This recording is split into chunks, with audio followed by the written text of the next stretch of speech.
Ini adalah bukti bahwa kita harus menggunakan larutan desinfektan.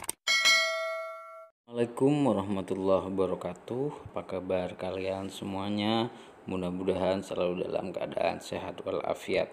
Saya ucapkan selamat bergabung dengan jurusan Agribisnis Ternak Unggas. Kita mulai pelajaran dasar kesehatan ternak dengan materi biosecurity unggas. Adik-adik, jangan lupa subscribe supaya tidak ketinggalan info selanjutnya, mata pelajaran selanjutnya dari saya. Ada pertanyaan, kenapa aku harus ditakuti? Dulu pernah terjadi wabah flu burung ya, sekarang corona ya. Jadi kita harus kenal dulu penyakitnya apa itu, kayak gitu. Cuman flu burung ini menular dari sesama unggas dan juga dari unggas ke manusia, tidak antar manusia ke sesama manusia kayak gitu. Oke, lanjut. Ini ada bagan ya, how poultry disease spreads. Bagaimana penyakit dalam peternakan unggas itu bisa menyebar ya, bisa menyebar dari unggas yang sehat ke unggas yang sakit ya. Di sini ada keterangan, ada farm 1, kemudian farm 2, farm 3 dan farm 4 ya. Bagaimana dia saling menularkan penyakit. Nah, misalkan dari farm 1 ke farm 2 ya, dia menularkan melalui kendaraan misalkan ya. Kendaraan bisa jadi dia sudah menginjak rodanya penyakit di farm 1 kemudian dibawa ke farm 2 kayak gitu. Kemudian bird to bird dari farm 2 ke farm 3 ya, dari farm 3 ke farm 2 ya, yaitu melalui apa, litter, kemudian feeders atau bulunya, karkasnya ya, dari ayam ke ayam, ayam yang sehat menularkan ke ayam yang sakit kayak gitu. Kemudian dari farm 3 menularkan juga ya, dari ke farm 4 ya, dari farm 4 ke farm 3 juga saling menularkan, yaitu melalui kendaraan, contohnya traktor, truk ya, kemudian itu equipment juga, peralatan ya, peralatan dari farm 3 ke farm 4, farm 4 ke farm 3 kayak gitu, saling menularkan karena bibit penyakitnya berada di situ. Kemudian dari farm 1 ke farm 3 bisa juga menularkan, yaitu melalui feeders ya, bulu, kemudian tempat makan, tempat minumnya, telurnya ya, alat-alatnya yang dibawa dari farm 1 yang sudah terkontaminasi bibit penyakit dibawa ke farm 3 tanpa melalui prosedur kesehatan biosecurity yang baik kayak gitu. Jadi itu bisa juga. Kemudian dari farm 1 ke farm 4 ya, ternyata menularkan melalui manusianya ya. Siapa misalkan manajer ya, melalui bootnya, sepatu bootnya, pakaiannya, kemudian tangannya bisa sudah menyentuh yang terkontam di farm 1 kemudian dibawa ke farm 3, ke farm 4 tanpa cuci tangan. Makanya harus sering cuci tangan yang bersih, pakai sabun. Nah, inilah salah satu contoh bagan penularan bagaimana penyakit itu menyebar ya di peternakan, di farm kayak gitu. Lanjut.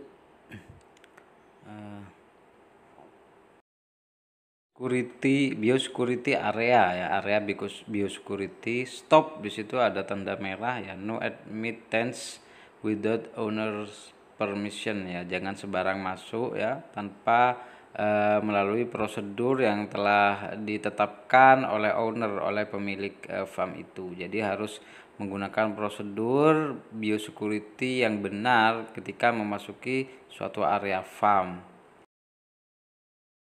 Apa itu biosecurity? Ya, pertama adalah rancangan praktis untuk mencegah penyebaran penyakit dalam farm.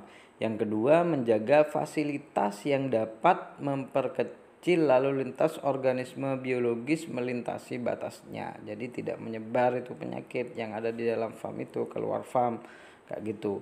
Jadi itu gambaran dari biosecurity ya. Biosecurity itu tidak mahal sebenarnya ya, murah dia. Kemudian karena kenapa? Karena efektif bila masuk dalam proses pengendalian penyakit, daripada ayam kita terserang penyakit kemudian habis semua, nauzubillah min dzalik ya kan. Lebih baik kita menggunakan biosecurity kayak gitu. Karena katanya mencegah lebih baik daripada mengobati. Kemudian yang ketiga, tidak ada pencegahan penyakit tanpa penerapan biosecurity. Jadi namanya pencegahan penyakit tuh harus wajib menggunakan biosecurity kayak gitu. biosecurity dalam pelaksanaannya sehari-hari di suatu farm. Jadi itu karena dia merupakan bagian dari pengendalian. Nah, ini adalah contoh ayam yang sakit ya. Ayam sakit bulunya sudah mulai berdiri, dia tidur tidak wajar ya, bukan karena tidur sehat. Kemudian kepalanya sudah merunduk ya, merunduk. Kemudian matanya terpejam, bulunya terkulai kayak gitu, ekornya sudah agak turun ke bawah. Nah, ini bahaya sudah, ini mulai, ini jangan sampai ini menularkan kepada ayam yang lain melalui air liurnya ketika dia minum misalkan kayak gitu. Jadi harus segera dilakukan tindakan untuk menangani ayam yang sakit seperti ini. Nah, itu bagian dari biosecurity, misalkan dipisahkan ya.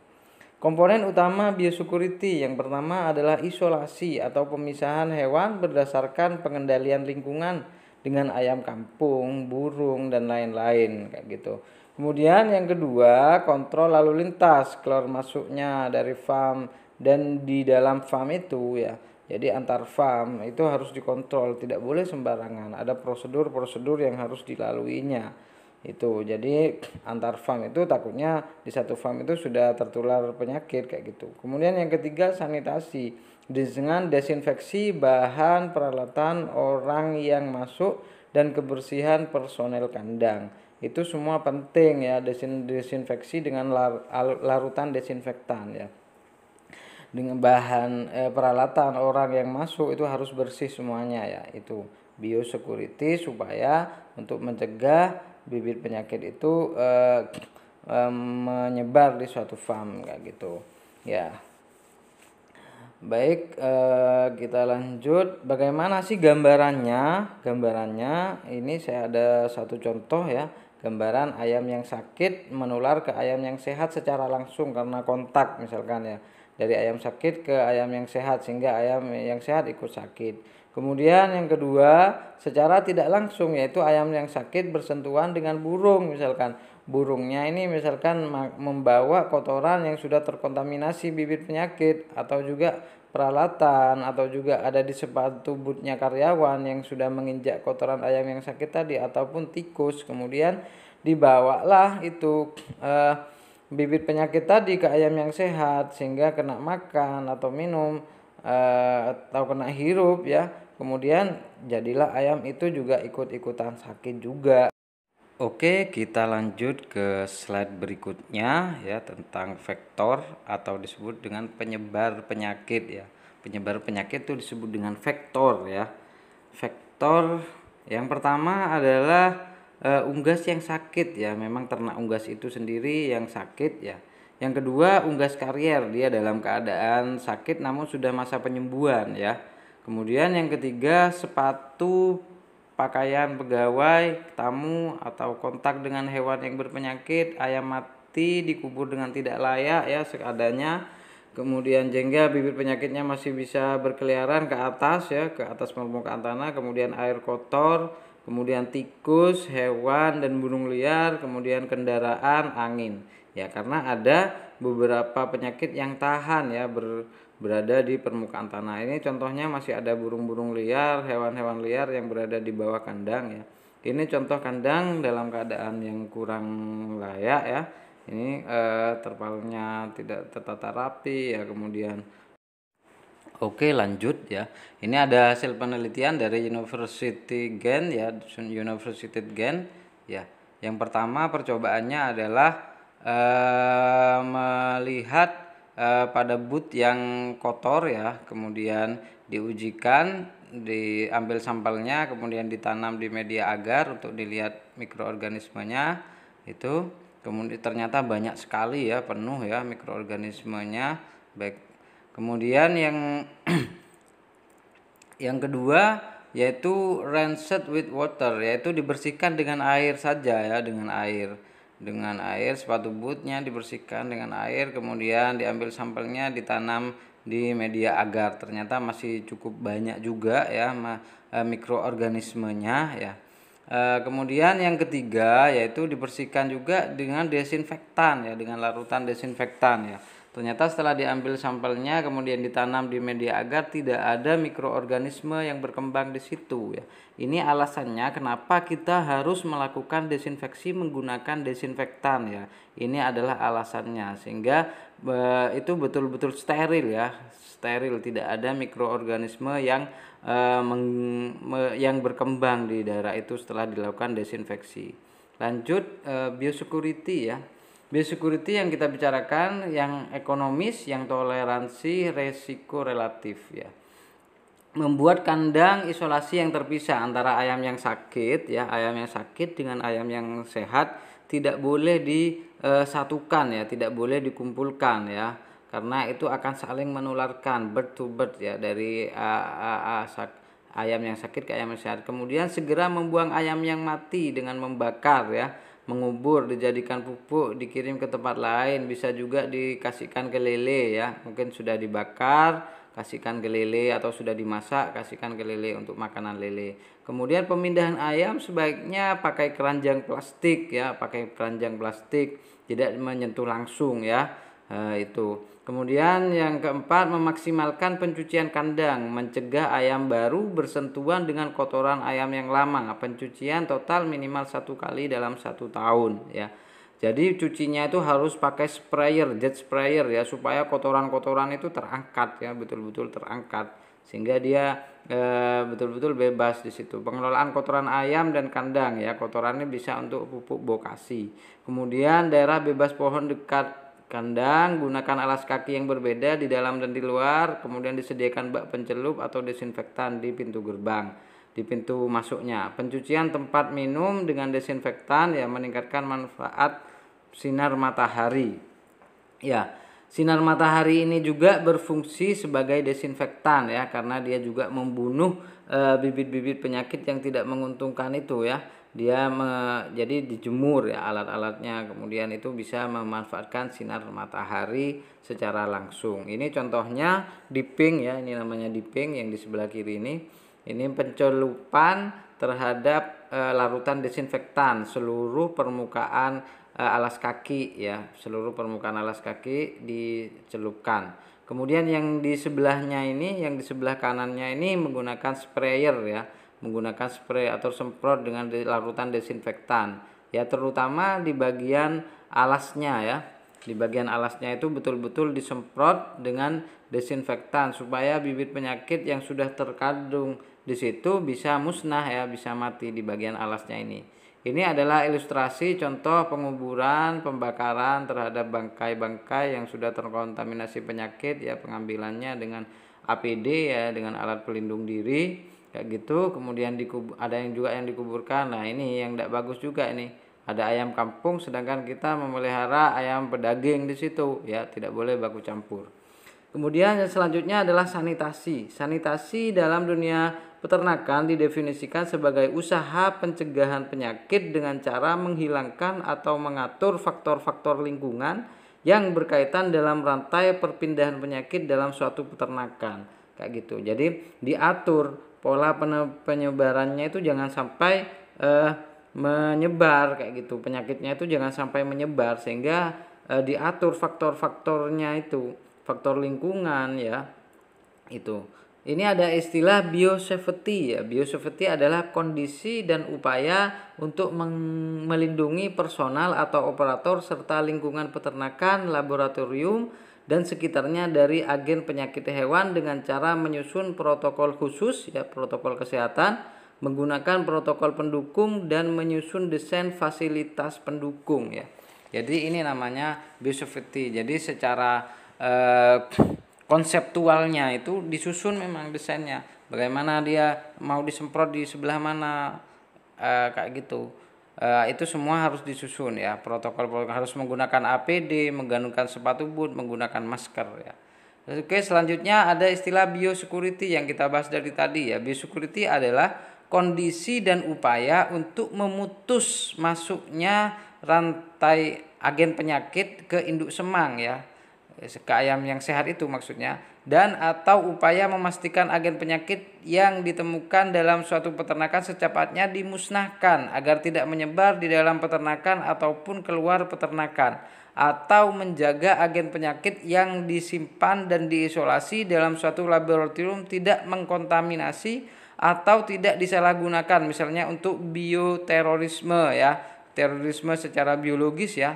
Jadi di laboratorium itu sengaja memang dibiarkan beberapa bibit penyakit untuk tujuan penelitian. Nah, itu jangan sampai keluar gitu, jangan sampai dijadikan senjata biologi karena itu akan sangat berbahaya, sangat merugikan umat manusia, apalagi macam penyakit yang bisa menularkan antar manusia ke manusia ya, dari manusia ke hewan, dari hewan ke manusia, apalagi dari manusia ke manusia kayak gitu. Itu jangan sampai terjadi. Nah, apa sarana biosecurity? Yang pertama adalah desinfeksi, yang kedua desinsektasi, yang ketiga fumigasi. Desinfeksi adalah suatu kegiatan untuk mematikan atau menghentikan pertumbuhan hama penyakit patogen yang terdapat pada bermacam-macam permukaan, yaitu pada benda hidup atau benda mati dengan menggunakan desinfektansia. Yang kedua desinsektisasi. Pengertian menurut PP nomor 82 tahun 2000, penjelasan pasal 1 angka 21 adalah upaya yang dilakukan untuk membebaskan media pembawa dari hama insekta ya. Insekta itu juga membawa hama penyakit antara lain dengan pemberian insektisida, DDT dan lain-lain. Kemudian yang ketiga fumigasi. Ini biasanya dilakukan untuk untuk telur tetas ya, mesin tetas, karena tidak bisa dengan cairan ya. Biasanya menurut PP nomor 82 tahun 2000 adalah upaya yang dilakukan untuk membebaskan media pembawa dari jasad renik dengan cara pemberian uap fumigan antara lain seperti KMNO4.